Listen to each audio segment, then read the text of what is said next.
Bom dia a todos. É com muita alegria que esse mini curso abre o dia da manhã, né?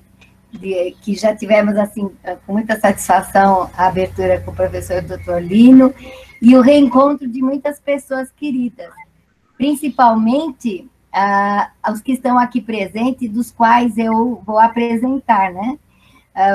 Eu tenho, assim, um carinho, lembrando antes como nos foi orientado, que todos fechem os seus microfones e quaisquer dúvidas escrevam no chat, tá? Que está ao lado de vocês. Nós estamos agora com 51 pessoas presentes, é muita, assim, alegria de compartilhar, e principalmente para mim essa alegria, porque fui aluna de quem eu vou apresentar no início de 90, que para muitos ainda nem tinham nascido.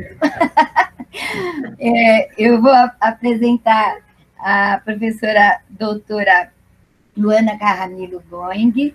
Ela também foi aluna do doutor Lino de Macedo, é professora doutora em desenvolvimento humano e da psicologia escolar na USP, doutora em educação currículo da Pontifícia Universidade Católica de São Paulo, e é docente no curso de psicologia como de pós-graduação no mestrado, intitulado Psicologia, Desenvolvimento e Políticas Públicas, da Universidade Católica de Santos, a Unisantos, né, que nós chamamos.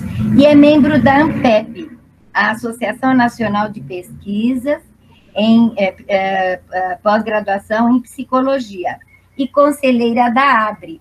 É com muita alegria. Eu gostaria de apresentar também a colega que também vai auxiliar, que é muito querida também, é a professora doutora Cleusa Kazui Sakamoto. Ela é psicóloga formada pela USP, com mestrado em psicologia clínica e doutora em desenvolvimento humano. Também membro da ANPEP, lembrando que nesse grupo da ANPEP, que é o grupo de tarefa, força-tarefa, é em brinquedo, aprendizagem e saúde. Ela também tem muitos artigos, livros e capítulos, e é diretora da Gênios Criador Editora, da qual vocês vão poder ter um livro gratuito em e-book, que estará onde o local nós vamos pôr no chat, onde vocês vão poder baixar esse livro. É muito interessante, tem muita coisa boa aí pela frente. Então, com a palavra de quem vai iniciar, tá? Um bom dia a todos. Bom dia, pessoal. Eu vou colocar aqui a apresentação. Então, bom, eu sou a Cleusa Sakamoto, o nosso minicurso é Brincar e Criatividade, o Imaginário nos Contos de Fada. Eu vou fazer uma pequena abertura, depois a Luana vai dar um segmento, contando um pouco para nós sobre o Contos de Fadas, que é o território que ela pesquisa bastante, né? E depois eu voltarei para falar de um conto e das 1001 Noites. A gente escolheu este conjunto, né, de contos. Eu vou falar de um conto e ela vai falar depois de um outro conto, e a gente, então, espera compartilhar com vocês, né, um momento de encantamento aqui no começo do simpósio. Eu estava pensando, depois que o Lino, né, falou tantas coisas tão maravilhosas, né, ele também nos ajudou a entrar nesse clima de encantamento, né, porque o Contos de Fadas nos introduz, não é, numa atmosfera bastante diferente do nosso dia a dia, né, e isso é bastante especial, e é sobre isso também que a gente vai falar. Tá bom? Então, na verdade, né, brincar e o imaginário, né, no cenário das 1001 Noites, nos convida a falar, né, sobre o brincar, com algumas peculiaridades. A gente sabe que brincar é uma expressão da singularidade do ser humano, então ele está intimamente envolvido na construção do mundo e da cultura. Mas para que o brincar possa, né, ser este elemento base da construção da cultura e de tudo que é humano, o brincar, né, que é sinônimo para mim de criatividade, ele também é uma manifestação do nosso viver criativo, né? Esse viver criativo, que tem a ver com dar expressão para a singularidade de cada um, construir a individualidade, né, de cada personalidade, tem raízes nesse imaginário. Opa! Oh, meu Deus, o Siri insiste em participar de tudo, né? Me desculpa, gente, eu até botei aqui no silencioso, mas eu não sei como que ela conseguiu falar, né, através dessa barreira. Enfim, ficou até engraçado, né? Porque, falando, né, deste imaginário que é a base, né, a matéria-prima, a fonte de toda a subjetividade, né, matéria-prima da construção dos indivíduos e do coletivo. Bom, nós vamos abordar, né, nas histórias das Mil e Uma Noites, a criatividade na adolescência e o brincar, o imaginário no desenvolvimento da moralidade. Então, nós vamos trazer duas histórias das Mil e Uma Noites, né, para ilustrar um pouco, né, deste vasto conteúdo que é os contos de fadas, a criatividade e o imaginário. Falando de encantamento, só para terminar essa introdução, eu fui procurar a etimologia da palavra, né, para a gente poder entender e conectar o conteúdo, né, digamos, de ponto de partida que a gente gostaria de abordar. Encantamento vem do latim incantare, né, que tem a ver com lançar encantamento ou magia sobre algo, seduzir, cativar, maravilhar, né? Então, o encantamento tem a ver com fascínio, com graça, com mistério, com o sagrado e, portanto, com o inexplicável e com o intuitivo. Mas esse encantamento, né, que tem a ver com o imaginário, ele pode estar ligado, né, à imaginação como projeto daquilo que se cria, ou com a fantasia. E aí é muito interessante trazer a distinção que o Winnicott faz sobre esses dois conceitos. Imaginação seria o projeto do que se realiza. E a fantasia, para ele, é o oposto, né, da realidade. Então, fantasiar significa você se transportar para um mundo que entra em contraste com o real. E imaginar é utilizar estas bases para encaminhar a concretização do real, tá?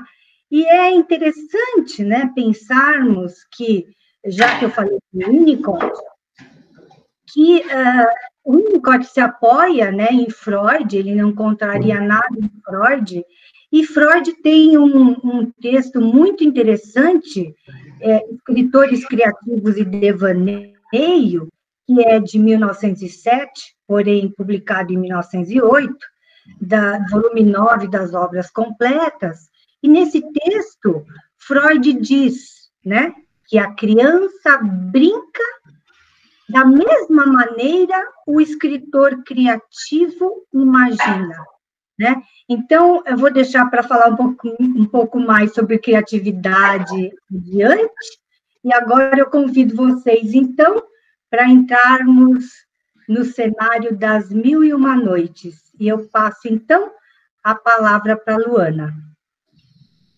Bom dia a todos. É uma alegria estar com vocês compartilhando algo que eu tenho estudado um pouco, né, ao longo destes anos. Então, discutindo com a Cleusa, quando nós estávamos organizando esse trabalho, nós tivemos, assim, uma discussão calorosa e alegre, como sempre, né, Cleusa? E eu dizia assim para a Cleusa, nós não podemos dar um mini curso de contos sem contar história. Nós temos que contar. E a Cleusa falava, mas será? Eu falo, Cleusa, eu sou uma contadora de histórias, né? Então, mais do que nós trabalharmos a ciência, que é o nosso ponto realmente primordial neste encontro, é nós trabalharmos também, ou recuperarmos um pouco, a questão da tradição oral, né? Então, por que nós começamos com Era uma Vez, ou então a palavra No Tempo onde os sonhos eram realizados, né? Então, geralmente, assim começam os contos de fada, né? E eles nos retiram do aqui e agora, eles nos remetem ao mundo do extraordinário, ao mundo do encantamento, né?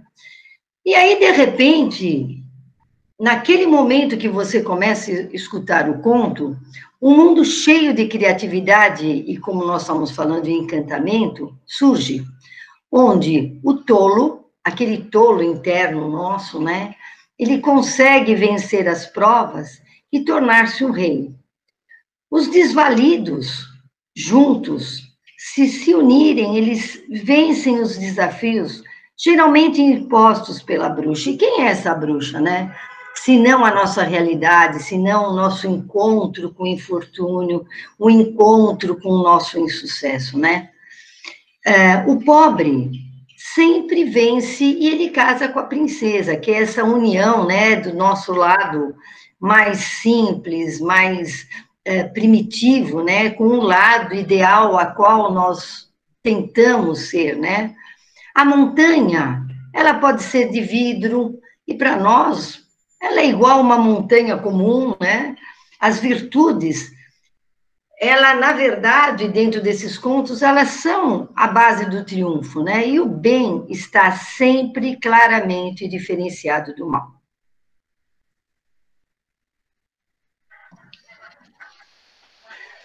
Então, por que nós trabalhamos com os contos de fada na área da psicologia, né? O nosso trabalho vai sempre estar envolvendo a questão da psicologia aplicada à saúde ou à educação, né? Esse é o ponto que tem sido a nossa investigação. Então, eu tenho um autor a qual amo de paixão, e essa frase, para mim, tem um significado na minha própria existência, e eu sempre repito em todas as palestras ou todos os cursos que eu dou, né? Então, ele diz o seguinte, o Bruno Bettenheim, que a tarefa mais árdua é nós nos encontrarmos um significado para a nossa existência. Quer dizer, quem somos nós, né? Qual o significado de estarmos aqui agora, né?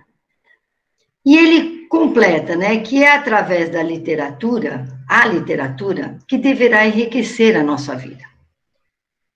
E essa literatura deve ser de uma só vez relacionar com todos os aspectos da personalidade, promovendo a confiança por ela mesma e pelo seu futuro.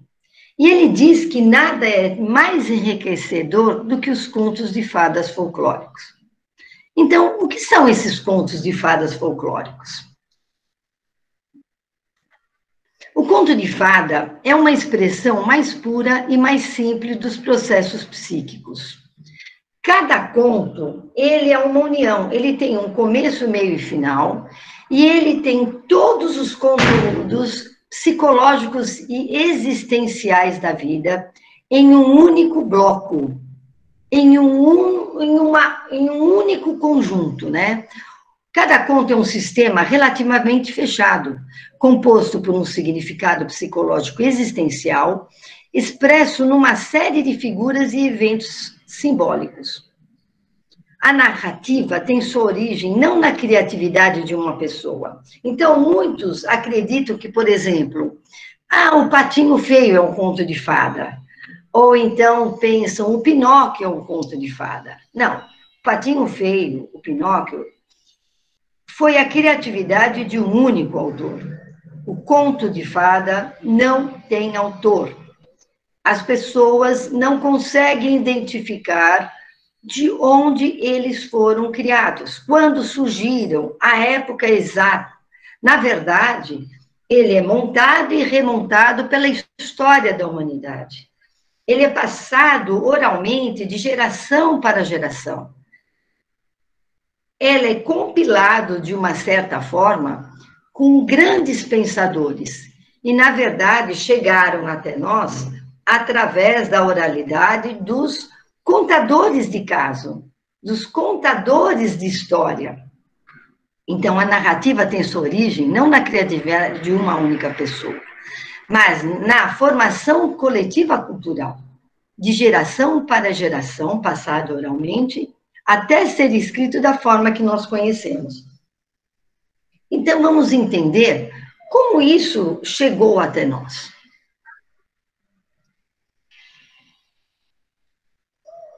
Então, nas pesquisas que eu tive a oportunidade de realizar, eu gostaria primeiro de colocar que, assim, nós temos, na forma a qual eu venho estudando, nós temos vários tipos de tradição oral, vários tipos de contos de fada folclórico, né? Que significa contos a qual nós não temos aquela pessoa que inventou o conto, mas sim ele foi montado e remontado pela história da humanidade. Então, eu aqui, para facilitar de uma forma didática, vou mostrar dois grandes blocos: os contos ocidentais e os contos orientais. Então, eu vou fazer um breve, um pequeno recorte de como chegaram até nós os contos ocidentais.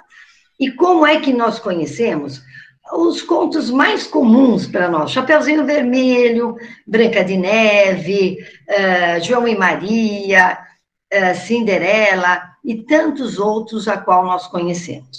E vou fazer um outro bloco de como chegou até nós As Mil e Uma Noites, que é o nosso foco de estudo hoje. Bom, são diversos autores que falam, né, na qual, como esses contos chegaram até nós. Pelas minhas pesquisas, eu iniciei com Jean Battista Basile, que ele nasceu em Nápoles, na Itália, em 1575, morreu em 1632, e ele escreveu aproximadamente em 1600 o Conte de Conte, ou o Pentamerone, onde ele teve oportunidade de ouvir as histórias que eram oralmente transmitidas, e ele compilou a maioria dos contos a qual nós conhecemos atualmente. Esses contos, eles têm um rigor do Pentamerone muito da época. Muitas vezes, quem lê estes contos, eles mostram e demonstram como, na época, o julgamento moral era extremamente punitivo com o poder do corpo.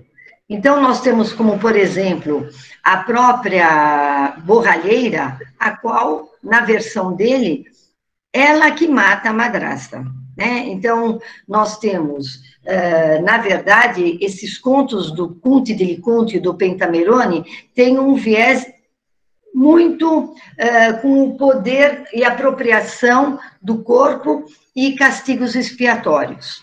Por favor.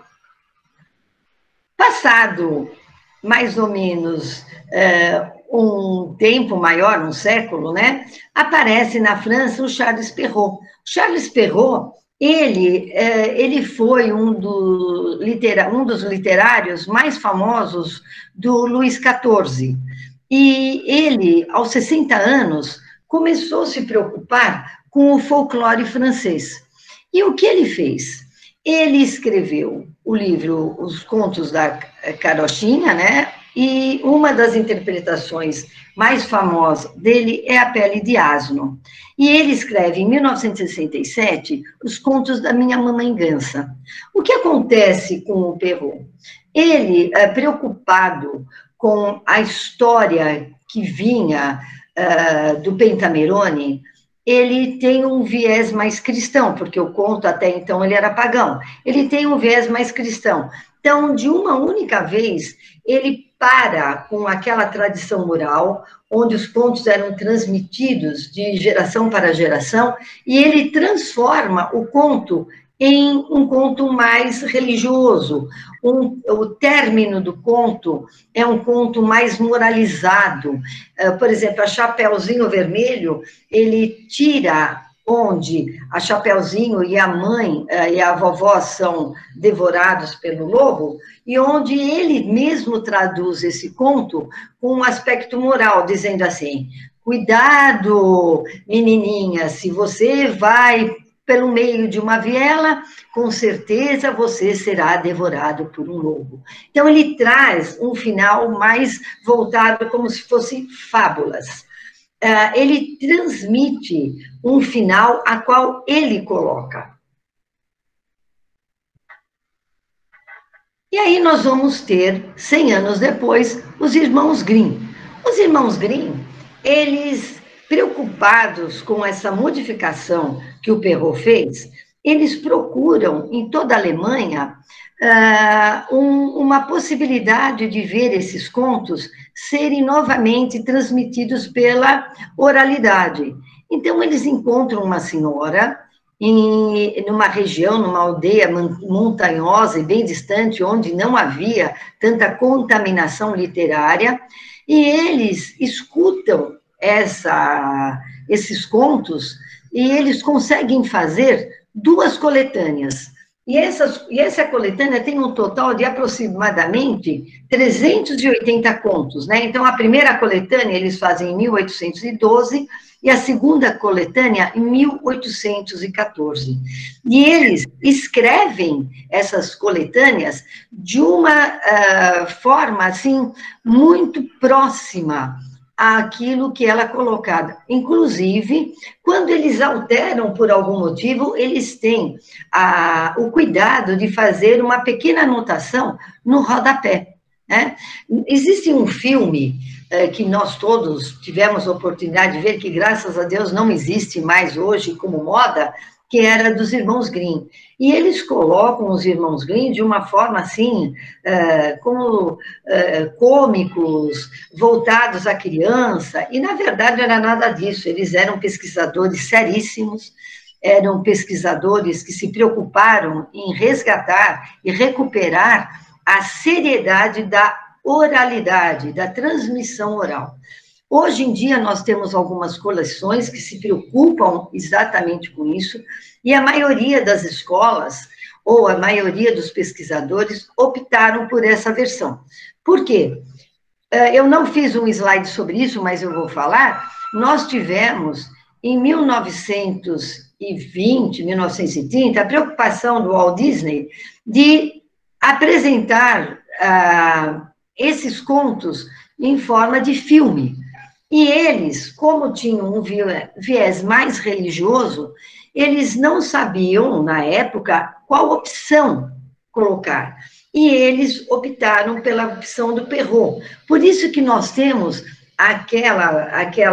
quando nós assistimos os contos da Cinderela, ou assistimos o filme da Disney, nós temos a suntuosidade que era caracterizado por Perrault, caracterizado pelo modelo francês, né? E os contos dos irmãos Grimm foram deixados de lado por muitos anos, e a partir de 1980, 1970, 1980, realmente houve uma recuperação dessas versões mais originais ligadas à oralidade. E com isso eu fecho um pequeno parênteses sobre os contos de fada ocidentais. Pode passar, por favor. Bom, aí vamos chegar nas 1001 Noites. Né? As 1001 Noites, já nós vamos trabalhar também, é de tradição oral. Eles chegaram a uma coleção de narrativas e contos populares compilados em língua árabe a partir do século IX. Galland, né, fez uma das coleções das narrativas da Índia que vieram até a Pérsia. Pode passar? Bom, na verdade, como os demais, as 1001 Noites, eles têm várias origens, né? Pode ser considerado um folclore indiano, persa, árabe, e não existe até hoje uma versão definitiva, né? São manuscritos antigos e um encadeando ao outro de contos orientais e de diversos momentos. Tanto é que vocês conhecem as várias versões da Sherazade, vocês conhecem as várias versões do Aladim, as versões que nós temos do Gênio e o Mercador, enfim, são várias versões que, na verdade, foram todas compiladas num único bloco, desencadeando uma da outra, né? Então, aqui eu fiz um pequeno resumo do que está aqui, mas eu acho que é importante vocês conhecerem a narrativa numa versão de Galland, que é uma das que nós temos aqui no Brasil de maior conhecimento, né? Então, conta-se que um rei, né, um sheik, ele tinha 2 filhos, o Sheriar e o Shezanã, e ele deveria escolher um dos filhos para dar continuidade ao seu reino, que era imenso. Ele não sabia qual escolher, depois de muito pensar, optou pelo mais velho, o Sheriar. E ao contrário de que todos pensavam, os 2 irmãos continuaram amigos. E passado um tempo, Sheriar deu a Shezanã uma grande leva de terras, onde ele foi embora com riquezas, mulheres, camelos, e viveram durante 10 anos separados, mas em grande harmonia. Um dia, o Sheriar pensou: que saudades do meu irmão, vou chamá-lo para vir até aqui. E resolveu fazer uma grande festa. Ele organizou, o vizir foi buscá-lo, e o Shezanã, na hora de voltar para vir com o seu irmão, encontrar para o grande festejo, ele começou a andar com toda aquela comitiva e sentiu uma saudade imensa da sua sultana. Ele voltou para se despedir. Quando ele foi despedir da sua sultana, ele encontrou a sultana tendo uma grande orgia com o seu amante. Ele, desesperado, degolou a sua sultana, degolou o infiel e foi embora. E num silêncio mortal, não conseguia participar de mais nada. Quando chegou, Sheriar viu o irmão tão abalado, tão triste, mas achou que poderia ser outro motivo. E os festejos começaram, e nada do Shezanã ficar feliz.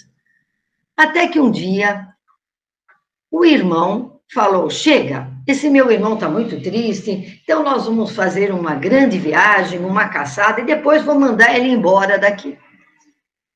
Mas só que o Shezanã falou para ele: eu não vou, eu estou muito triste, eu não vou de jeito nenhum. Ele falou: tá bom, então você fica aqui escondido, nós vamos, e você fica na sua tristeza profunda. E não contava nada para o irmão. E lá ficou o Shezanã e toda a comitiva, o sheik, todos os homens foram embora. O Shezanã estava lá triste, olhando lá no alpendre, quando, de repente, ele ouviu 40 mulheres saírem dançando. Lá, todas dançando. Quando ele olhou lá embaixo e viram que todos tiraram a roupa. E, para a surpresa, eram todas as esposas do irmão. E quando todas tiraram a roupa, se teve uma enorme orgia. Ele ficou desesperado com tudo aquilo, quando viu que todas as esposas do irmão, que era o rei dos reis, o sheik do sheik, estava sendo traído por todos. E aí, quando o irmão voltou da caçada, ele estava feliz da vida. Se todas as esposas traíram, quem era ele que só uma tinha traído? E o irmão falou, não, você estava tão triste antes de eu ir viajar, agora você está todo feliz, você vai me contar o que aconteceu. Falou, não é nada, você vai contar o que... Não é nada. Ele falou, não, você vai contar sim. Aí ele conta, ele falou, não acredito. Eles inventam outra viagem, e os dois ficam lá, e realmente uma grande orgia. O Sheriar fica desesperado e fala, se nossas esposas nos traem, vamos embora daqui. Vamos. E o Shezanã fala, nossa, mas que exagero. Não, vamos embora. Aí eles vão embora. Quando eles estão indo embora, o Shezanã fala assim, olha, vamos fazer o seguinte, se nós encontrarmos um homem mais infeliz, você jura que nós voltaremos? Ele falou, juro, nós voltaremos. E os dois vão. Na primeira noite, eles vão descansar, e quando eles acordam, eles veem no mar sair uma torre enorme, enorme, e de dentro da torre sai um gênio, que tem na cabeça uma grande caixa de vidro. Ele tira da caixa de vidro, esse gênio abre, e sai uma linda mulher. E o gênio fala para a mulher, estou com sono. Ela pega, faz um carinho nele e ele dorme. Na hora que ele dorme, ela olha para cima e vê que os dois estão escondidos lá em cima da árvore. E ela fala, desce. Os dois descem. Quando os dois descem, ela fala, eu quero que cada um me possua de uma vez. E cada um possui a mulher que estava dentro da caixa. E ela pega, me dê o anel de vocês. E eles dão o anel. Quando ele abre, ela tem no meio dos seios um saquinho onde ela tinha 100 anéis. E ela fala, esse gênio imundo me tirou do altar e me fez casar com ele. Então, todas as vezes que ele me trata ali embaixo do mar, preso nesta caixa, quando eu posso escapar, eu traio. Suba na árvore. E assim, o gênio acordou, ele colocou ela e ele foi para o fundo do mar. O Sheriar falou, meu Deus, nenhuma mulher presta? O que acontece? Ele falou, você me prometeu, agora nós vamos voltar. Os dois voltam. Shezanã vai embora para a terra dele. O Sheriar decide o seguinte, cada noite ele casa com uma virgem e manda matá-la. Cada noite ele casa com uma virgem e ao amanhecer a mata. Sherazade não aguentava mais ver isso. Via que todas as mulheres estavam morrendo. O que ela faz? Para terminar com a ira, ela vai ao encontro do pai, do vizir, e fala, eu quero casar. Combina com a sua irmã, de 10 anos, onde a sua irmã tem uma estratégia. Antes do amanhecer, você vai me acordar e pedir como seu último desejo que eu conte um conto. E assim é feito. A Sherazade casa e antes do amanhecer a irmã vem e pede, você me conte como meu último desejo um conto? E aí a Sherazade vai contar durante 1001 noites um conto entrelaçado no outro, e, na verdade, ela se torna a primeira terapeuta, né, da humanidade pelos contos de fada. Então, assim, surgem os contos das 1001 noites. Pode passar. Então, como eu falei, a Sherazade inicia o seu primeiro conjunto de contos, que é o Mercador e o Gênio, né, que se cadeia numa sucessão de situações complexas que se envolvem em outras 5 narrativas, que é a história do gênio ancião, né, o ancião e a corça, o ancião e os cães negros, história do pescador, história do rei grego e do médico Duban, história do jovem rei das Ilhas Negras, né? Então, essas são, na verdade, os 5 contos iniciais. há um total de aproximadamente, apesar de ser 1001 noites, como um processo de leitura, um processo de simbólico, essas 1001 noites, mas, na verdade, são 300 e poucos contos também que ela conta. Pode passar. Então, esses contos, As 1001 Noites, como eu fiz um pequeno recorte dos contos ocidentais, né, dos contos de fado orientais, folclóricos, né, o primeiro conto foi estudado por Silvestre em 1829, e como eu já falei, é uma estrutura muçulmana, os protagonistas geralmente são muçulmanos, e o local sempre é Tigre, Eufrates ou Nilo.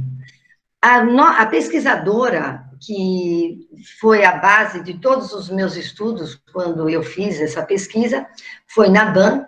Ela é uma livre-docente da USP, da cultura árabe da USP, né? E ela fez toda a base do trabalho dela, para quem quiser conhecer melhor, é a livre-docência dela sobre como é que chega até nós as histórias das 1001 Noites. Então, ela diz que isso, na verdade, é anterior ao islamismo, e seu estilo novelesco tem origem no árabe, né?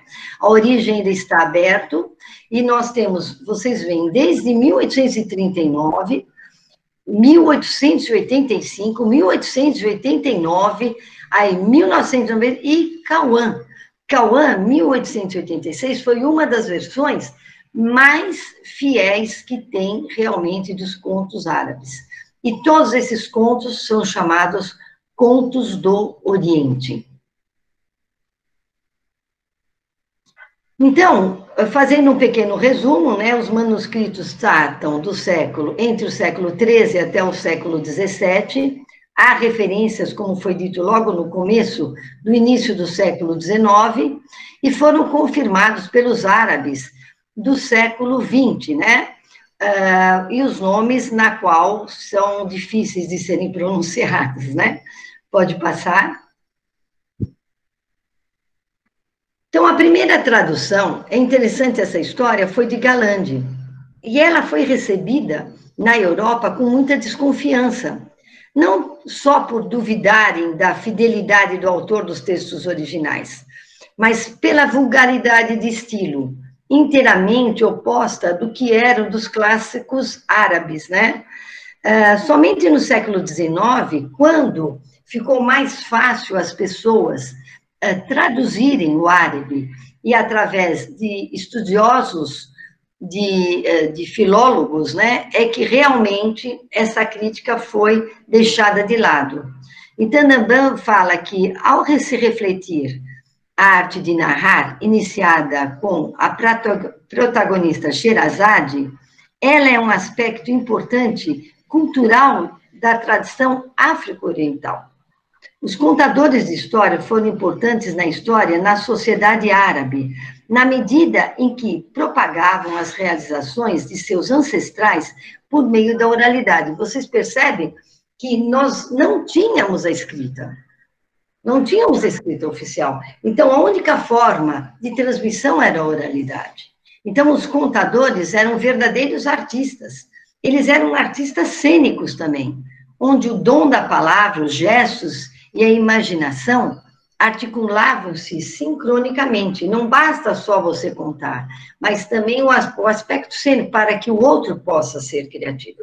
Um dos aspectos importantes é que muitas vezes as pessoas usam imagens. Então, por exemplo, eu busco algumas imagens para mostrar à pessoa aquilo que eu crio. Mas, na verdade, a criatividade e a imaginação, no momento que um contador de história conta e a pessoa entra na história, ela mesmo cria seu herói, ela mesmo cria o seu vilão.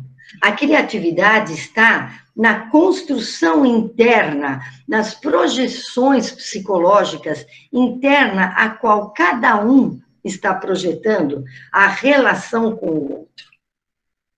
Pode passar. Então, agora eu passo a palavra à Cleusa, a qual ela vai contar um dos contos, né? E vai mostrar como podemos trabalhar com as 1001 Noites e a criatividade. Obrigada, Luana. Depois do seu conto inicial, eu estou bem inspirada, né, para a gente dar continuidade aqui, e vou fazer uma retomada, né, sobre o que é criatividade. Criatividade é um tema, né, de meu mestrado, meu doutorado, e é o assunto, né, central de minhas pesquisas, e que eu venho me dedicando há bastante tempo, né. Eu queria reforçar o que a Beatriz colocou no início. Eu tenho um e-book sobre definições básicas da criatividade, e eu estou deixando, né, disponível para todos, embora vocês possam obter esse livro também na nossa loja virtual, porque ele é gratuito. Então, quem se interessar, por favor, pega o e-mail da pessoa que vai encaminhar para vocês, tá bom? Gosto muito de falar de criatividade, porque eu encontrei nessa temática, digamos, uma forma sintética, né, de falar do ser humano e do grande potencial, né, que o ser humano possui de construir, né? Criatividade está na base de tudo que é humano, né? Nós construímos a nossa individualidade, construímos o mundo humano, todos processos permeados pelo nosso potencial criativo. Então, o potencial criativo seria, em síntese, o potencial de construção humana, né? E para o Winnicott, que é o autor que eu tenho grande admiração pela sua consistência teórica, criatividade é sinônimo de brincar, né?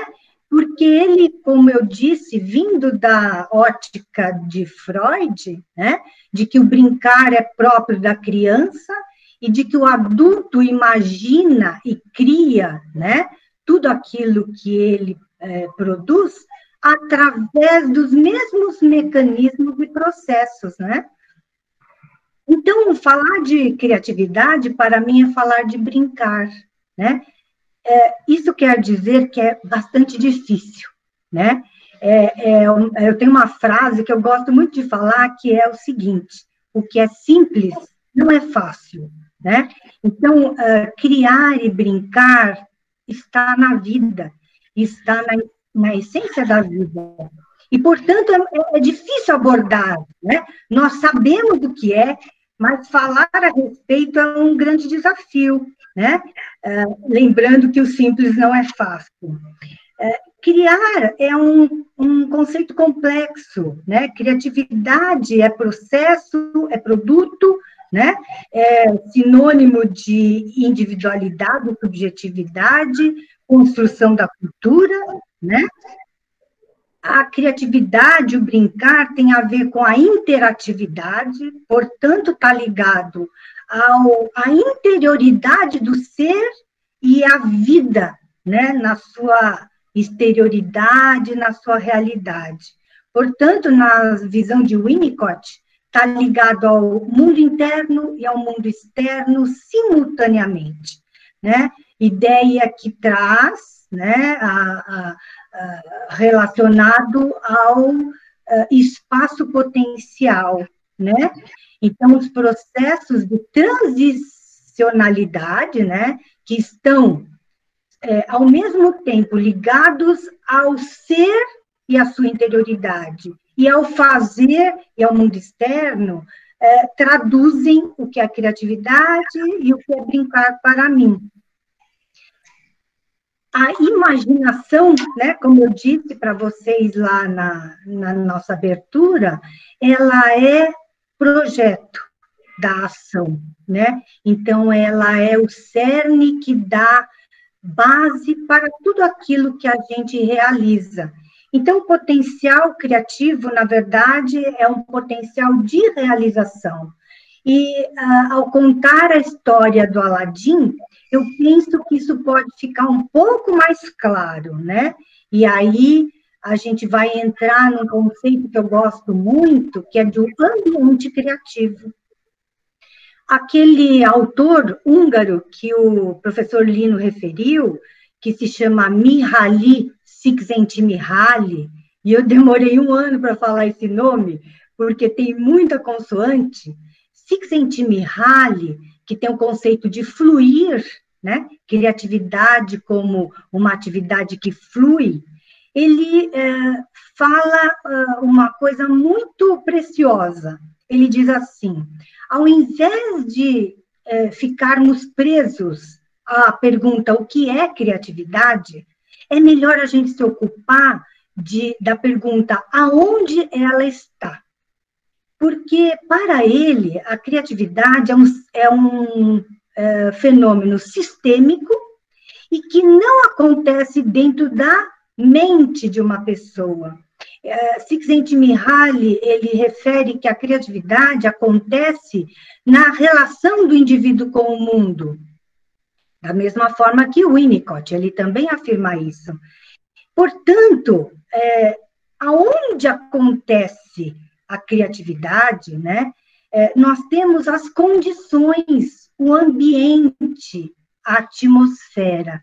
E é nessa atmosfera, né, criada pela Mil e Uma Noites, a gente podia pensar que as Mil e Uma Noites, ela é, né, o espaço potencial para se manifestar, expressar toda esta representação, né, humana de potencialidades sobre o entendimento, né, da vida, do encontro, da traição, da dor, né, do regozijo. Quer dizer, dentro da Mil e Uma Noites, a gente tem o ambiente criativo propício para a gente entender o que é brincar, né, e como o imaginário está implicado aí, tá bom? Então, eu convido agora vocês a ouvirem uma síntese do Aladim em A Mil e Uma Noites.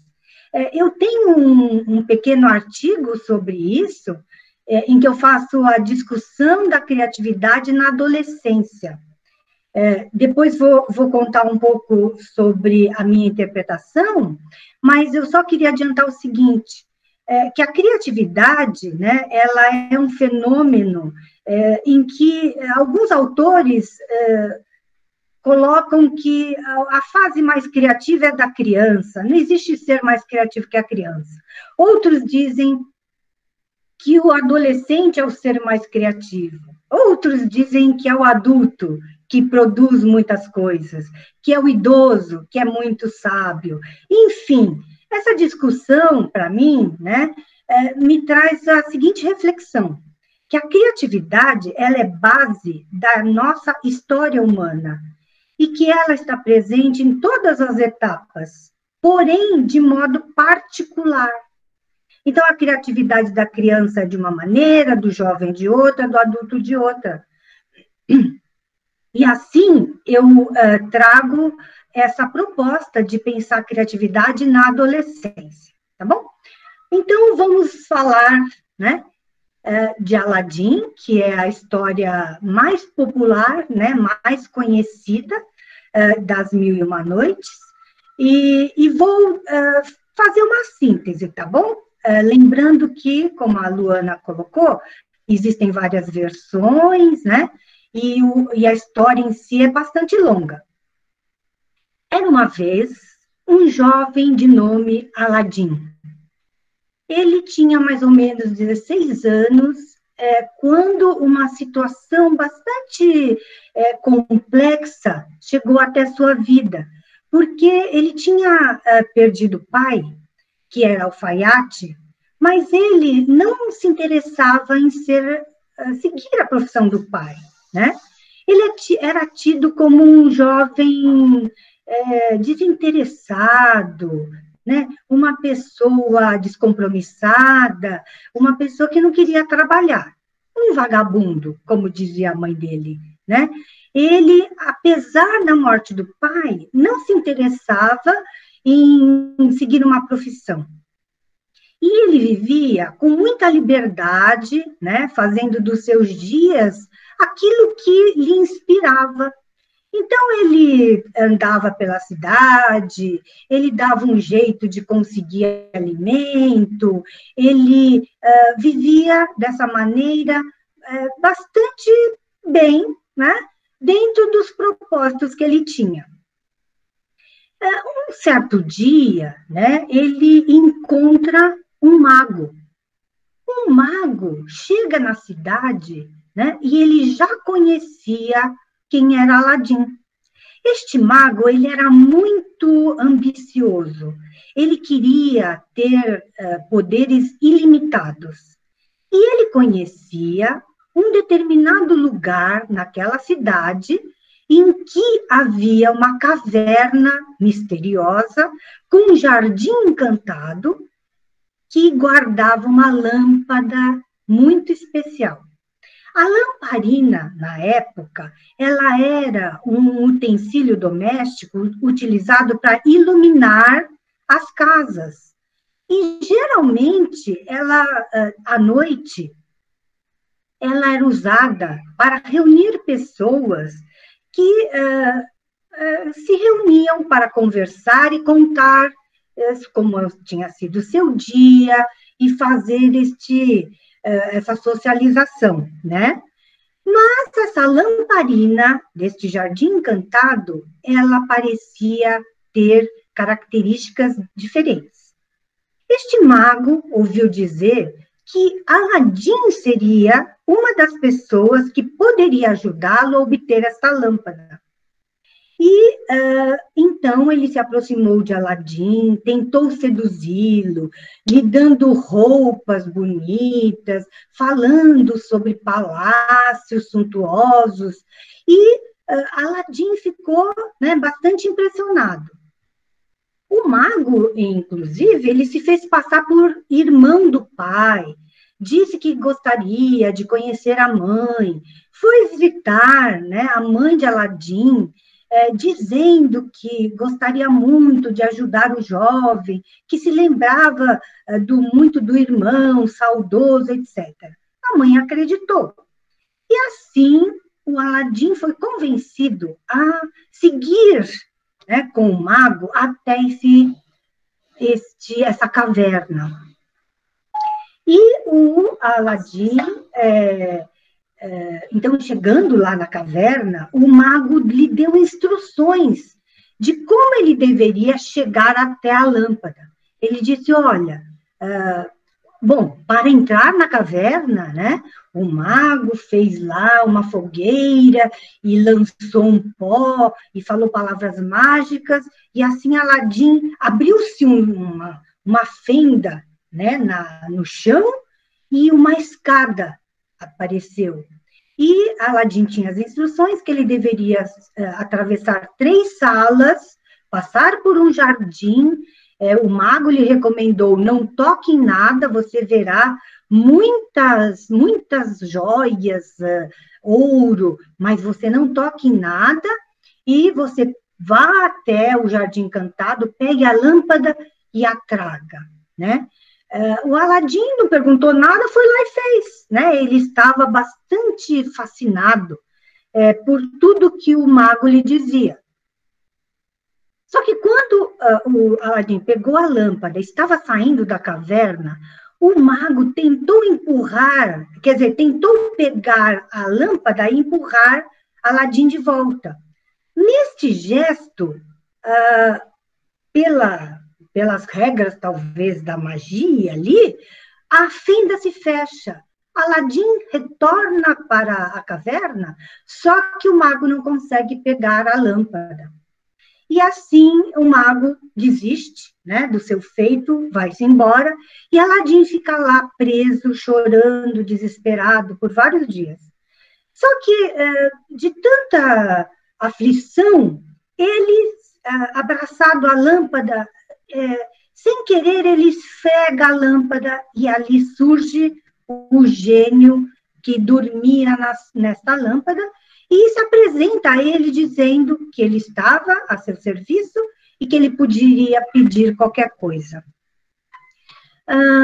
Então, Aladim imediatamente pede que ele saia de lá e assim é realizado o desejo. Bem, como eu não sou boa contadora de história, que eu sou iniciante, aluna da Luana, esqueci de um pequeno pedacinho, tá? Antes desse feito da caverna, o Aladim conheceu a princesa. Então, vou fazer um adendo aqui, tá? Certo dia, né, o rei lá,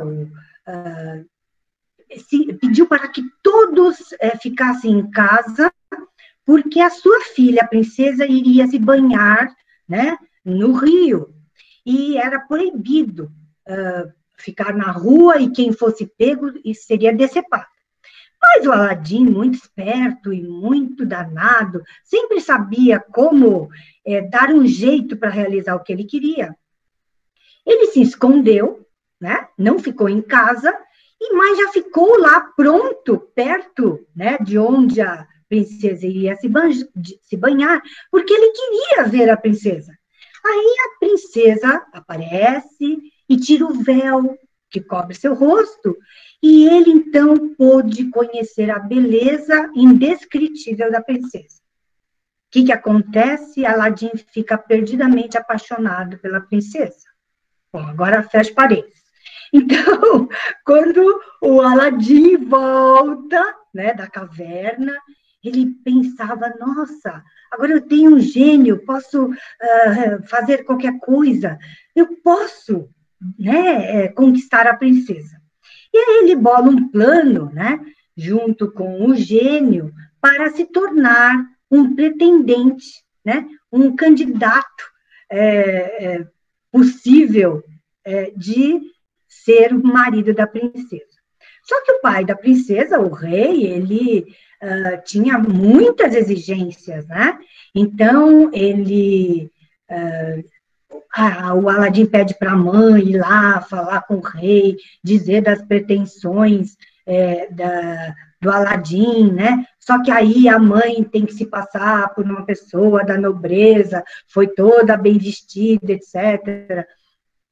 E o rei começa a falar, né, das exigências. E até depois de várias conversas, ele diz, bom, mas eu preciso ter garantia que um marido, né, de minha filha terá condições de lhe dar tudo aquilo que ela está acostumada. Então, o pretendente precisa trazer 50 bandejas de ouro com pedras preciosas, etc. e tal. Para o Aladim não foi nada difícil, né?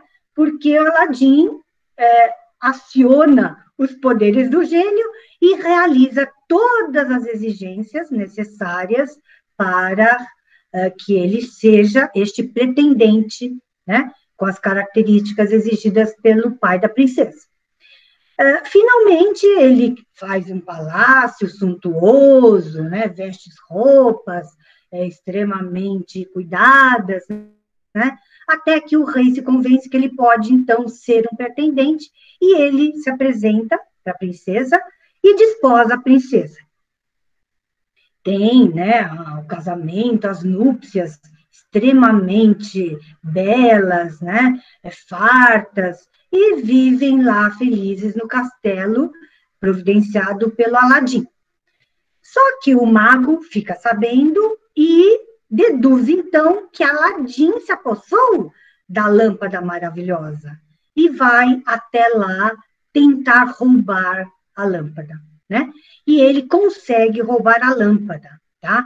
Ele monta um truque, né? No sentido de andar pela cidade com lâmpadas novas, dizendo quem quer trocar uma lâmpada velha por uma nova e troca de todo mundo, chega no palácio do Aladim, a princesa não sabe que a lâmpada tem o gênio, troca a lâmpada e o mago, então, se apossa do gênio e leva o palácio, a princesa e tudo do Aladim para outros territórios, né, de onde ele era, em outro continente. Aladim fica sabendo, né, porque sumiu tudo ali, né, do seu reinado, e vai até o palácio, conta para a princesa da história como os poderes da lâmpada, e consegue reaver a lâmpada, porque a princesa engana o mago, e o Aladim pega a lâmpada de volta, transporta de volta para o reinado lá da origem, né, onde eles moravam, e vivem felizes para sempre. É claro, né, o rei depois morre e deixa toda a herança para eles, e eles vivem felizes para sempre. Muito bom. Então, essa história, né, contada de maneira sintética, ela tem, digamos, este enredo, né, em que a lâmpada maravilhosa, ela é uma metáfora, né, do potencial criativo. Nela está adormecido um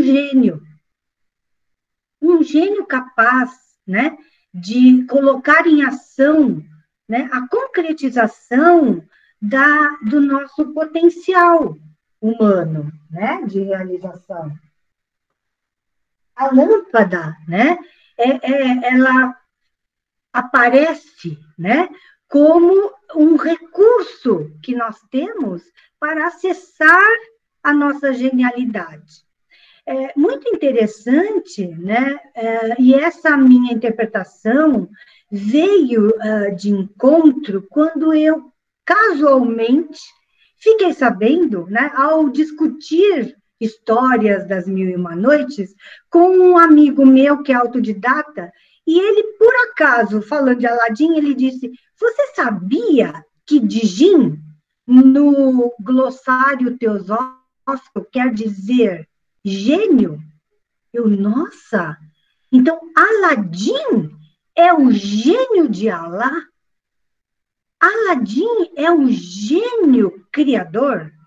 É o impulso criativo? É o gênio criativo? E assim, né, eu teci uma interpretação sobre a história de Aladim.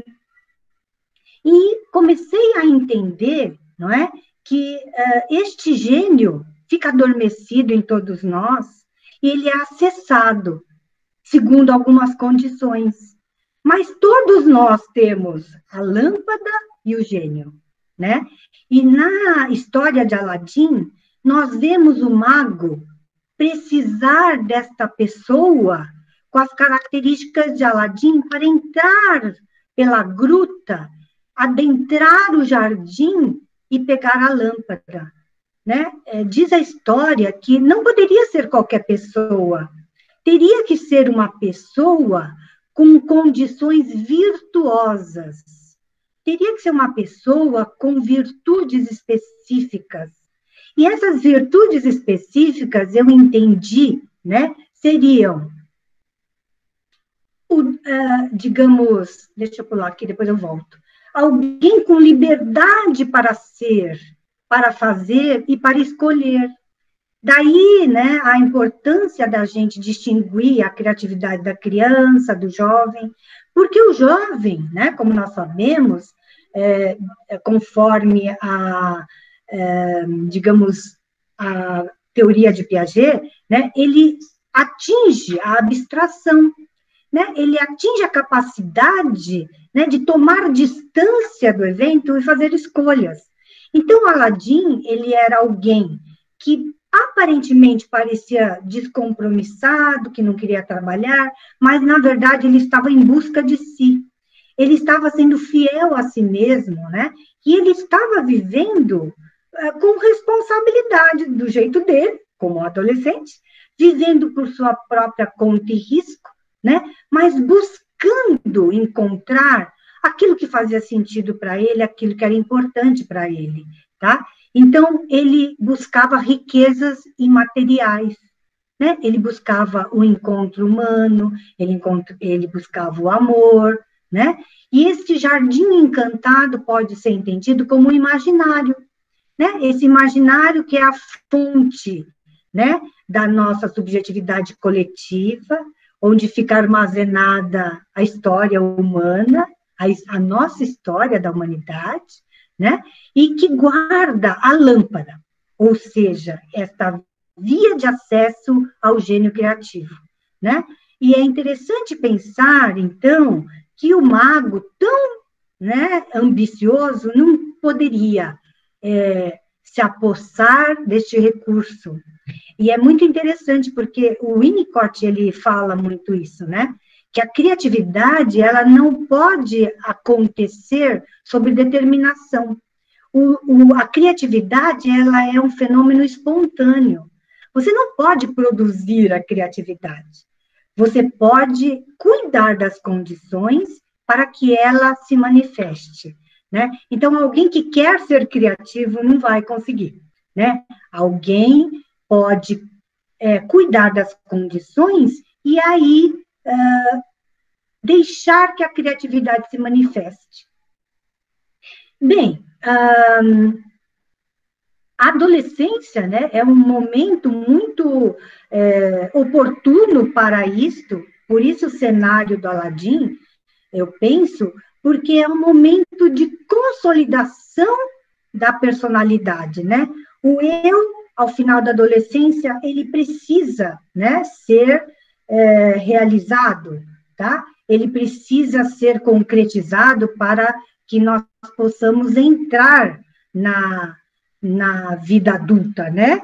E sendo assim, então, Aladim, né, está pela vida, né, de maneira livre e comprometida com as suas próprias buscas para que ele possa, né, alcançar esse estado de ser para se tornar quem ele é, né? Então, Aladim, em A Mil e Uma Noites, ela enfatiza também a importância do autoconhecimento, que é a chave, né, que possibilita despertar os recursos da nossa criatividade, né?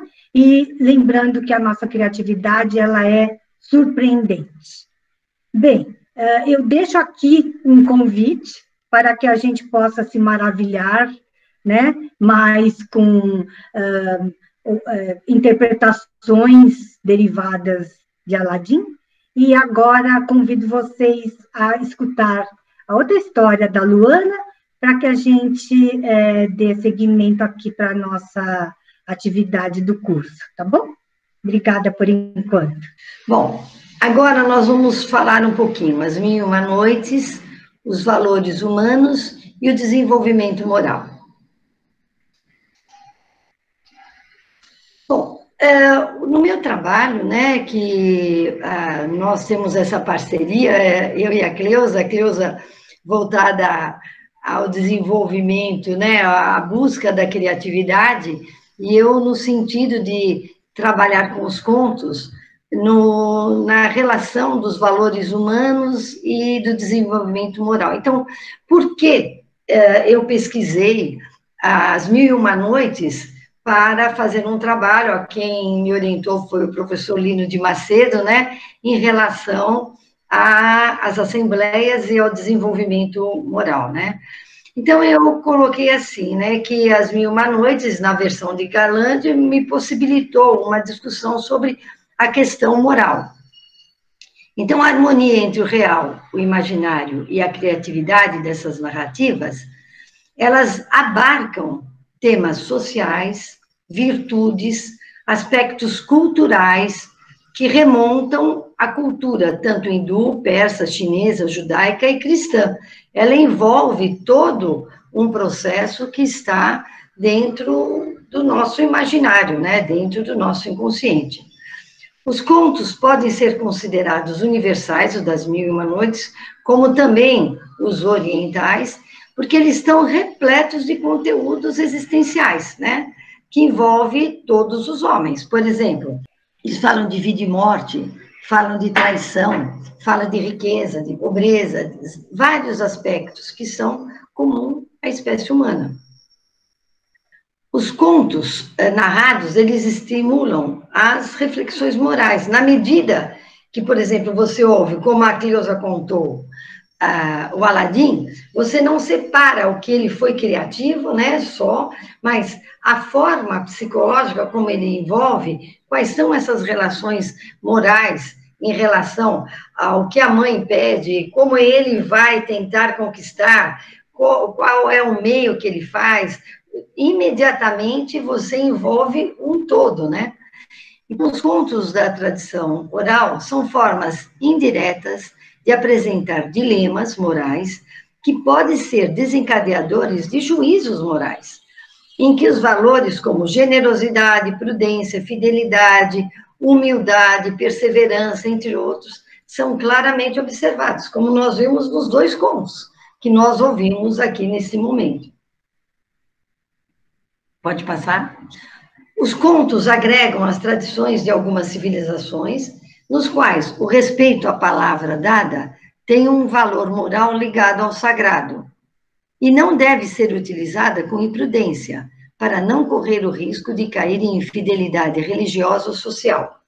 Muitas vezes, nós temos contratos sociais entre pessoas, onde a palavra tem muito maior valor do que a assinatura. Te magoa muito mais quando um amigo ou um ente querido te trai do que realmente um contrato estabelecido com assinatura, com algo registrado, né? Que você pode levar no cartório, mas não te magoa tanto, não te fere tanto do que a palavra que alguém te deu. A infidelidade a um trato estabelecido junto ao amado.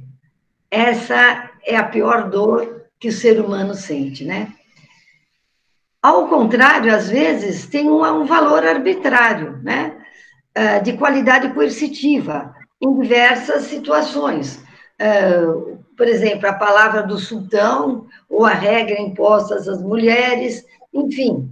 Muitas vezes, o medo que o adolescente ou um filho tem de uma ordem coercitiva de um pai, ou de um professor, ou marido e mulher, ou ordens estabelecidas entre os pares, onde você não tem condições de contestar.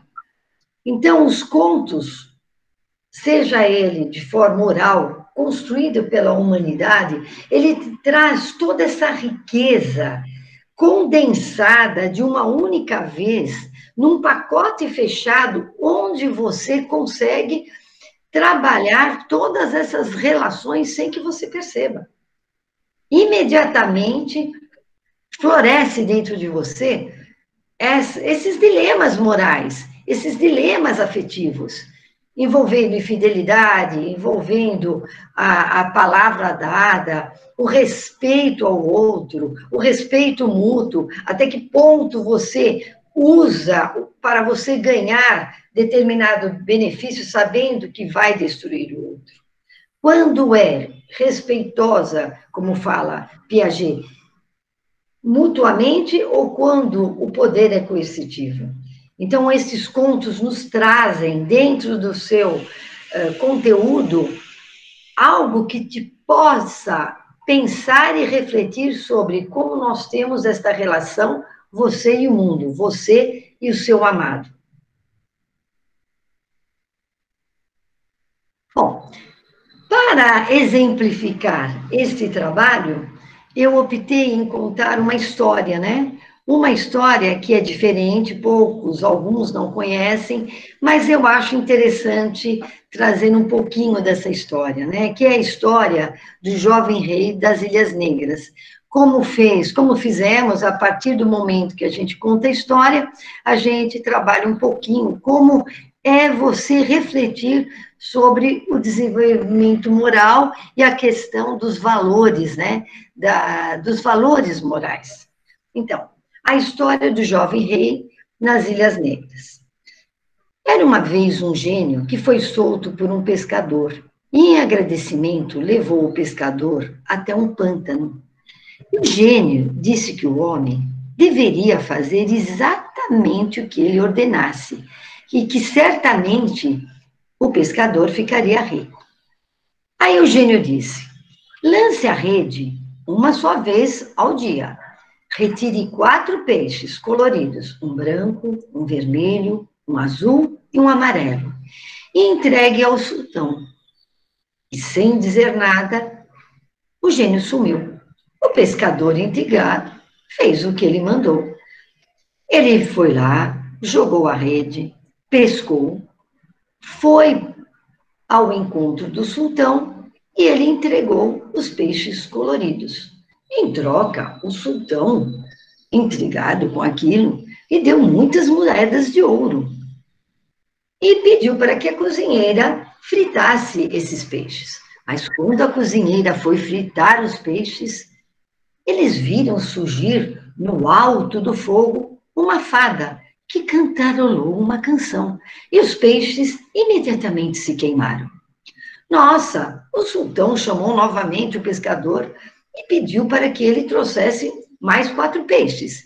E mais 3 vezes o pescador fez, e por 3 vezes os peixes se queimaram. O sultão, intrigado com tudo aquilo que estava acontecendo e para compreender o enigma dos peixes, pediu para que o pescador levasse até o lago. Foram lá, porém, chegando, ele ficou sem resposta do mesmo jeito. E aí pediu para que o pescador fosse embora e ele começou a andar sozinho, pensando, até o sol nascer. De repente, quando o sol estava amanhecendo, ele avistou um palácio magnífico lá longe. Ele foi andando e viu aquele palácio maravilhoso, coberto pelo mármore negro polido e uma camada bem fina de aço que parecia um espelho. Quando ele chegou próximo, ele encontrou a porta aberta. Ele bateu. Mas ninguém respondeu. Admirou-se de estar abandonado e foi entrando. E andando devagarinho e perguntando: tem alguém aí? Tem alguém aí? Tem alguém aí? Como ninguém respondia, ele continuou entrando. De repente, ele foi entrando uma a uma em salas magníficas, ricamente decoradas. No meio havia um pátio lindo, cheio de plantas. Com eles tinham leões de ouro maciço que jorravam água pela boca. O que mais os surpreendeu foi que naquele pátio haviam vários pássaros, mas eles não podiam voar, porque estavam envoltos por uma rede que cobria árvores e todo o pátio. De repente, ele ouviu um choro, um lamento agudo, que dizia: oh, infortúnio, deixe de me perseguir e vem com a morte, e dê um fim aos meus sofrimentos. O sultão foi em direção, então, àquela voz horrível, aquele sofrimento, e de repente viu um jovem sentado em um trono. Ele cumprimentou: boa tarde, e pediu desculpas. Desculpa entrar na sua casa. Imediatamente, o jovem respondeu: quem peço desculpas sou eu, não poder me levantar.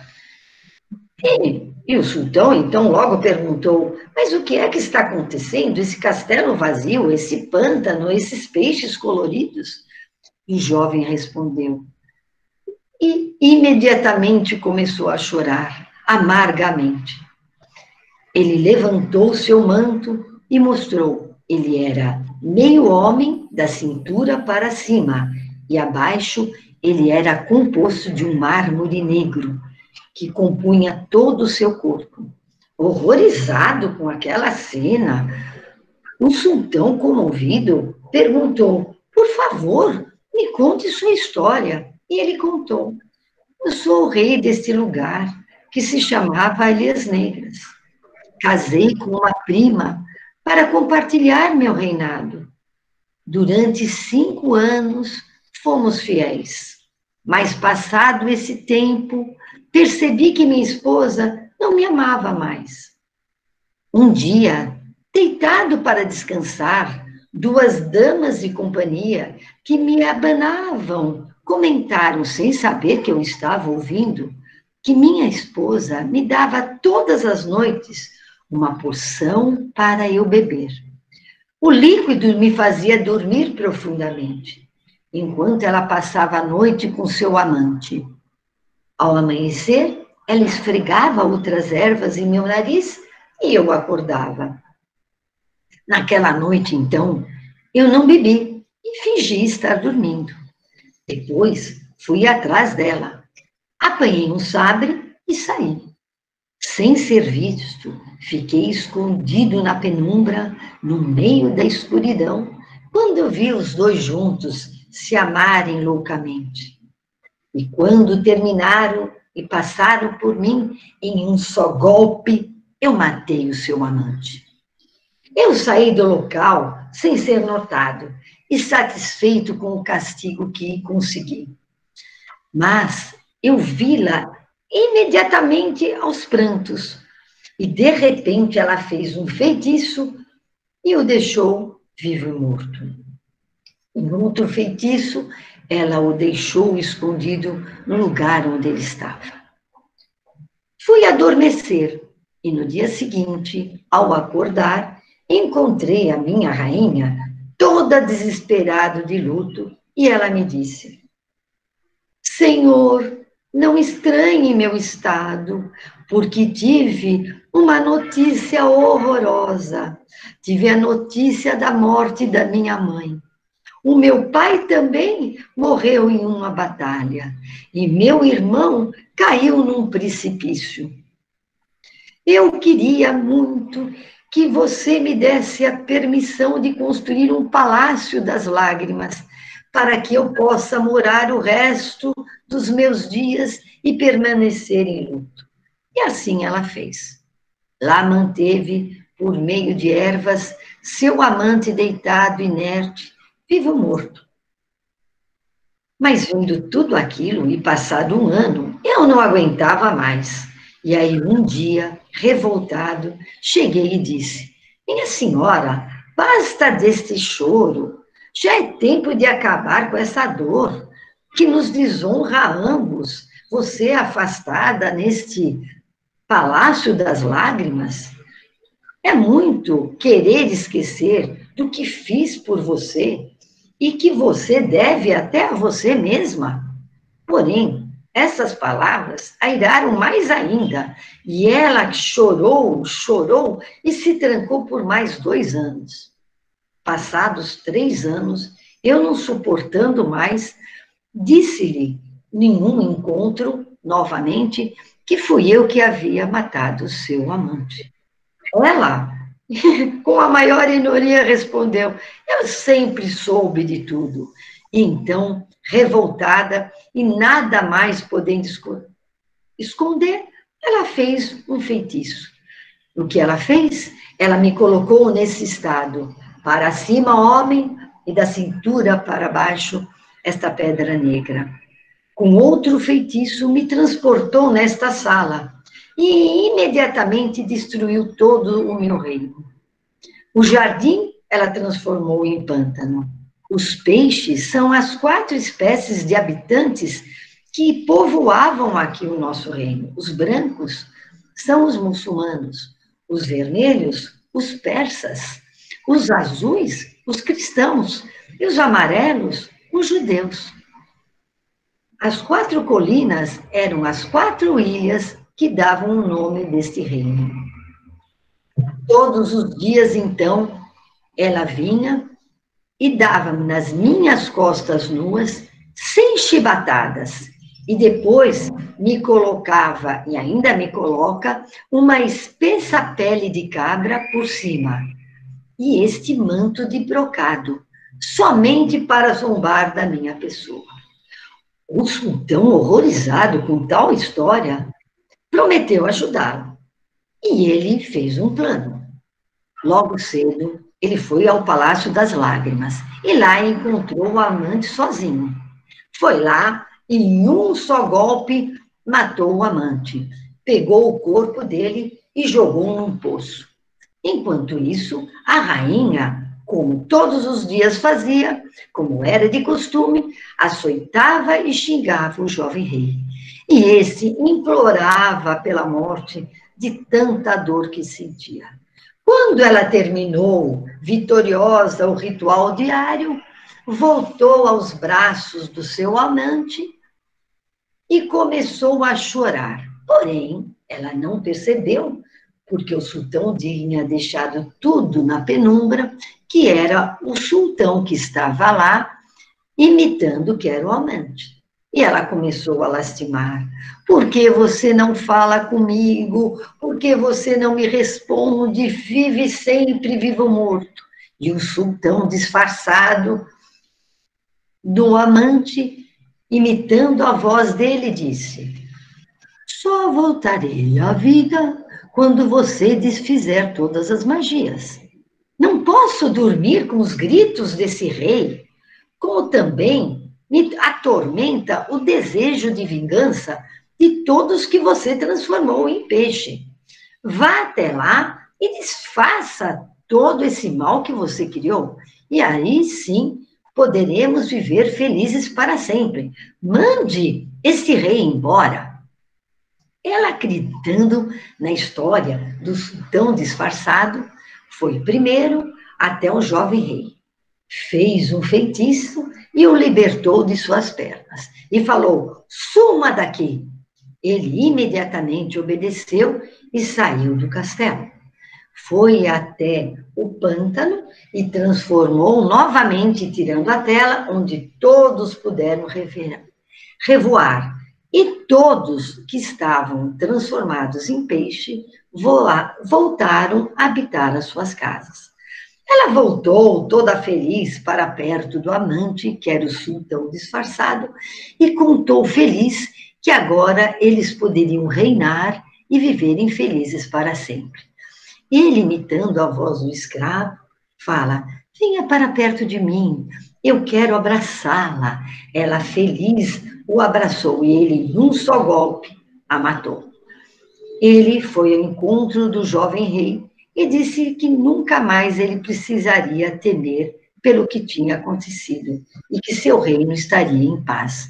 O jovem rei disse que deveria eterna gratidão a quem o libertou, mas que gostaria de ir embora daquele lugar, junto com o sultão, porque ele não suportava ter tantas lembranças tristes. O sultão não tinha filho e aceitou e adotou como seu herdeiro. Deixaram as Ilhas Negras com uma grande comitiva, com 100 camelos carregados de riqueza. E para reinar no seu lugar, deixou um parente querido, muito fiel e próximo. Um ano depois, chegaram ao reino do sultão e foram recebidos com festejos, aclamações. E com amor, viveram felizes para o resto dos seus dias. E assim termina a história do rei. Aí eu pergunto, ouvindo essa história, eu pergunto: ser feliz, o que é fidelidade? O que é você ser fiel e exigir que o outro seja fiel? Ser feliz a quem? Ao outro ou a si mesmo? Ao contrário da posse, uma relação de exclusividade para garantir, acalmar, assegurar ao outro e a si mesmo a certeza da relação?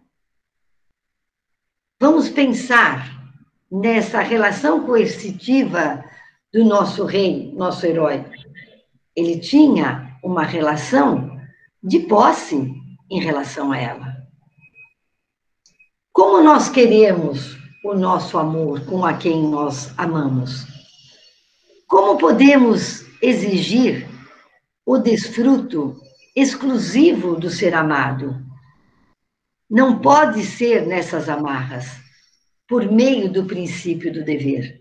Você que ama, você ama e você está com alguém pelo princípio do dever ou pelo princípio do amor? É amar sem se preocupar com o amor. Sentir que ama, ser fiel ao que se sente, ou ser fiel, ao contrário, ao contrato estabelecido, obrigando a não esquecer o compromisso, a um dever moral. A fidelidade está baseada no desejo de ser fiel. Fiel ao amor, fiel à lembrança do amado, ou na cumplicidade de ambos, e não no dever imposto a um contrato. O que é a fidelidade? Fidelidade ao amor? Mas o que é o amor? Então, nós vamos ter Sponville que fala: o casal só continuará sendo casal por essa fidelidade ao amor recebido, quando é dado ao amor partilhado. A fidelidade é o amor conservado ao que aconteceu, o amor ao amor. No caso, amor presente e voluntário, e voluntariamente conservado ao amor passado. De acordo com Sponville ainda, o dever é uma coerção. O dever é uma tristeza, ao passo que o amor é uma espontaneidade alegre. O que fazemos por coerção, não fazemos por amor. Isso se inverte. O que fazemos por amor, não fazemos por coerção, nem, portanto, por dever. Dever versus amor. O amor infiel é a negação do compartilhar, da cumplicidade. É o amor esquecido. Quem trai, mente. Nega a si mesmo a existência momentânea do traído. Quando você trai, você esquece o seu amado. O seu amado, quando atrai, momentaneamente, ele precisa matar a sua existência. Amor não se comanda, ele comanda, impulsiona os desejos. Por que desejamos fazer se podemos amar no fazer? O fazer amando, o querer amar, o prazer de amar o que se faz, não por dever, mas por desejar. Optar por amor, desprender-se das amarras, o que lhe impõe a vida. Ser fiel à cumplicidade de se dar ao outro. Seus pequenos momentos não serão mais seus, por ter-os dados por amor. Dividimos, expor sem medo na realidade ou por meio de pensamentos, mas amando o outro e para o outro. Dividimos nossos interesses pelo amor. Amor à arte, ao saber e ao outro ser.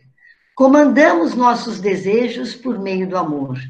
Escolhemos nossos atos por meio dele. Como afirma Sponville, amar virtuosamente, na sua essência, com pureza, boa-fé, fidelidade e generosidade. Não reduzi-lo somente ao corpo, mas estabelecendo uma cumplicidade com a vida.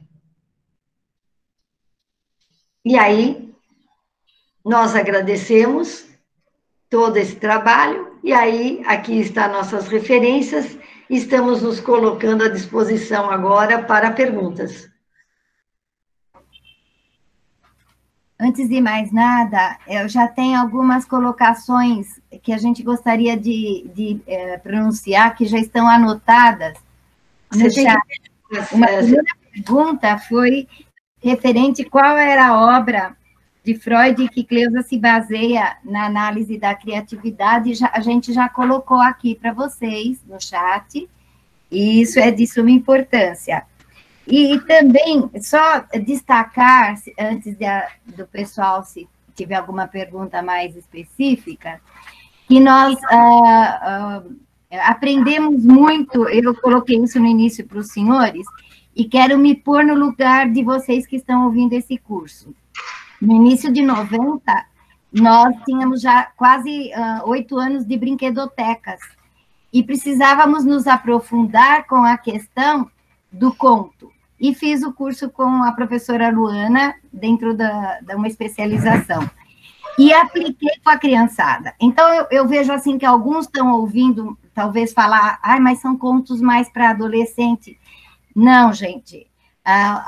Todos os contos de fadas, como colocou pela professora Luana, ele trabalha, e a doutora Cleusa, ele trabalha as projeções internas que vão ser futuras, tanto em termos de ego, como foi bem colocado por vocês.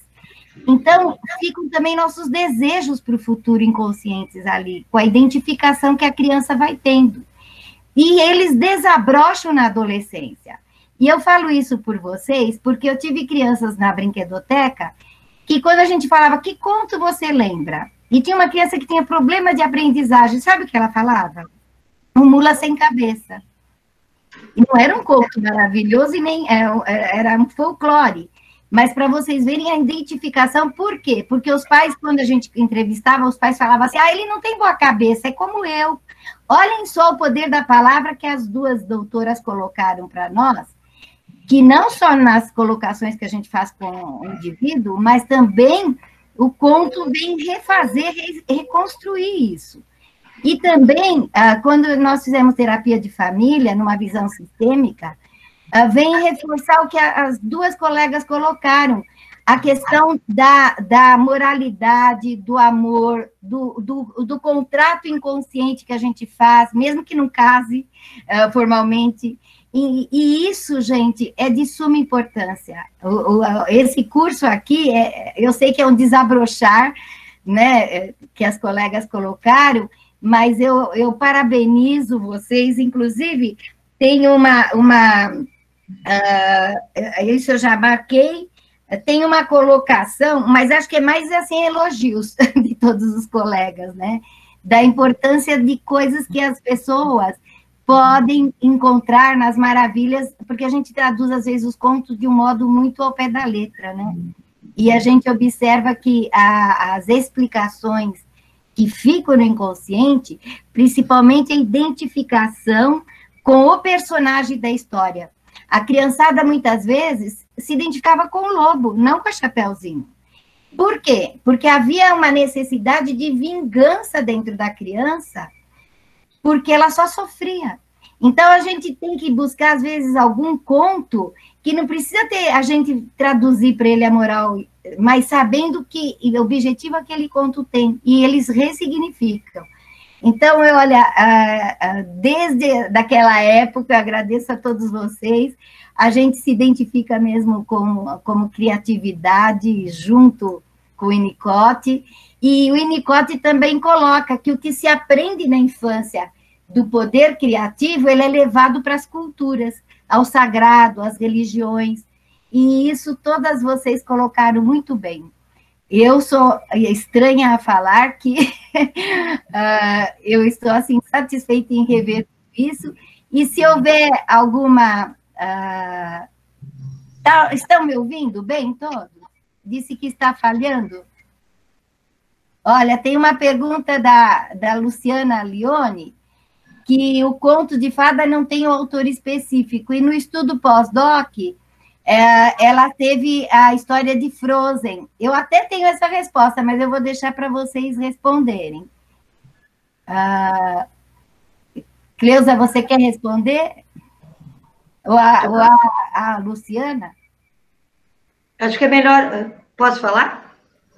Sim, Luana. São dois pontos que eu acho importante colocar. São dois pontos que eu acho que eu vi nas questões. Primeiro, a relação realmente dos contos, né? A escolha dos contos para a faixa etária, né? Não há nem dúvida. Primeiro, eu sempre trabalho com contos. É independente, o conto a criança escuta e muitas vezes, como a Beatriz falou, a criança gosta de contos diversas, que ela vai escutando, ou ela vê na televisão. Então, nós não temos esse controle como uma regra do que apresentar para a criança. Normalmente, quando eu vou trabalhar didaticamente, que aí eu preparo um trabalho, ou então desenvolvimento moral, ou mesmo na alfabetização, durante a alfabetização, eu procuro trabalhar os contos ocidentais. Eu trabalho os contos com base nos irmãos Grimm. E muitas vezes existem versões, como, por exemplo, a versão da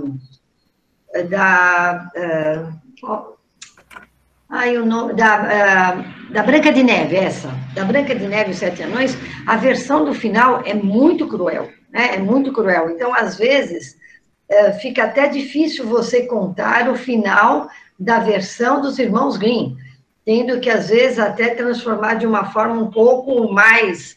Então, ela morreu, muitos professores ou contadores de histórias colocam de uma forma do que colocar ela num sapato de brasa, onde ela sapateia, a bruxa até morrer com os pés queimados. É muito violento o final, né? E reporta realmente a história de 1600. Então, normalmente, enfim, quando eu trabalho com as crianças no processo da pré-escola e da alfabetização, das séries iniciais, eu trabalho geralmente os contos de fada ocidentais. Os da Mil e Uma Noite ficam muito interessantes a partir do 3º ou 4º ano do ensino fundamental. Eles têm uma compreensão melhor. E para a adolescência, como vocês mesmos falaram, não há nem dúvida, principalmente para vocês trabalharem a relação a relação moral, né? Mas, por exemplo, o conto do Aladim, que ela trouxe, você pode contar até na pré-escola. É diferente de você contar toda a traição e a morte até da história da Sherazade, ou mesmo essa que eu acabei de contar. Elas são histórias mais apropriadas, realmente, com muita violência, mais para adolescente. Onde a do Aladim, não, você pode contar até na época da alfabetização. Até interessante, como tem outras, do Ali Babá e os 40 Ladrões também, são várias histórias super interessantes, que você pode, são 380, é uma questão de pesquisar e escolher. Então, isso é uma coisa. A segunda coisa é tomar cuidado. Muitas vezes, nós confundimos, até por conta da própria história, do nosso encantamento com os contos. Contos de fada não têm autor. Então, por exemplo, a Frozen é um conto, mas ele não é um conto de fada. Ele tem fada, ele tem magia, mas ele não é um conto de fada. O conto folclórico de fada ou conto folclórico são narrativas onde nós não conhecemos os autores. Semelhante a muitas fábulas ou como a questão da Bíblia, onde tem pessoas que escrevem, eles reportam, eles fazem uma coletânea sobre esses contos, mas não foram eles que escreveram. Por exemplo, os contos que são lindíssimos, que são os contos do Hans Christian Andersen, a coleção, mas ele que escreveu todos os contos. O Patinho Feio, o Roxinol, a Pequena Sereia, ele escreveu, não são contos de fada. São contos escritos pelo Hans Christian Andersen. São contos para criança, e não são contos para criança, são contos para... Não tem, eles são, como a Beatriz falou, são atemporais. Na verdade, nós só precisamos selecionar os contos na hora de trabalhar, seja na clínica, você vai trabalhar na clínica, você vai trabalhar na dificuldade da aprendizagem, ou propriamente na sala de aula, indo ao encontro da necessidade daquele determinado grupo, né? Ou então, da necessidade daquele paciente, né? Então, é isso. Sim. É que nós temos que encerrar 5 minutinhos e vocês têm que fazer as considerações finais. E é só lembrar a vocês que esses capítulos, de tanto da Cleusa como da Luana, vai sair numa coleção nova da OC para o final desse ano. Então, vocês fiquem atentos, tá?